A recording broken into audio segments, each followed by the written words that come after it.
day. And that's a lot. Like I said earlier, sharks may go a week without eating, maybe 6 weeks without eating. It depends on how easy it is for them to find food. So these sharks are really well fed. However, they're still opportunistic. That's part of their ability to be such good predators, is if they sense a fish that is old or sick or injured and sending off these sort of panic impulses that they have, the sharks can sense that. Sharks have another sense. They have ampullae of Lorenzini, which is a fancy word, but they're basically little sensors towards their snout that sense electrical pulses in the water. So if a fish is feeling perfectly comfortable, the fish is going to be sending out normal pulses. If the fish is panicking because he knows he's sick and he knows he has an injured fin and he might not be able to escape a predator, he's sending out faster pulses, and the sharks can sense that. So in this tank, like I said, for the most part there's not predation because they're well fed. However, if there's an animal in here and the divers don't notice that there's something wrong with it, yeah, the sharks are going to be opportunistic and they're going to try and go after that fish. As long as all the animals in here stay healthy, though, they have their own ways of protecting themselves from predators. So, and they tend to do that in here the same way they would in the wild. It's probably like the longest answer you ever could have wanted. Does anybody else have a question they want to ask? Yeah.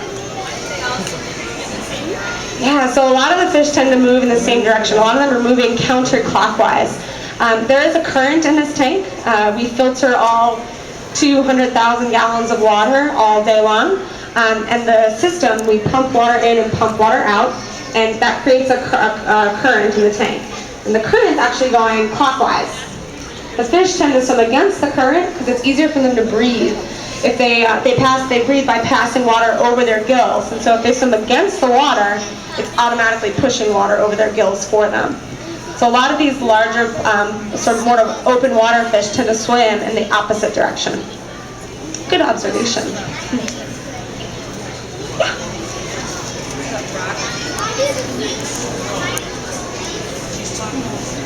So why do the fish hide in the coral? Well, the coral is a really great place for them to steal away and hide, either if they're a nocturnal animal. So for example, the eels, I think I see a little, a golden, maybe, moray eel that's sticking out of the reef over here. Eels are nocturnal, so during the day they like to rest, and wrapping themselves somewhere in the reef is a really great place for them to rest and hide. Other fish will hide inside of the reef to avoid predators, or maybe that's where they lay their eggs. A lot of fish tend to lay their eggs on the reef, and so they'll hide in there and protect their eggs. And a lot of fish also feed off of the reef. They'll eat algae, or they'll eat animals that they find hiding in the crevices. So a lot of these fish will use the reef for food, for shelter, for habitat, for a place to lay their eggs. They use it for a lot of different reasons.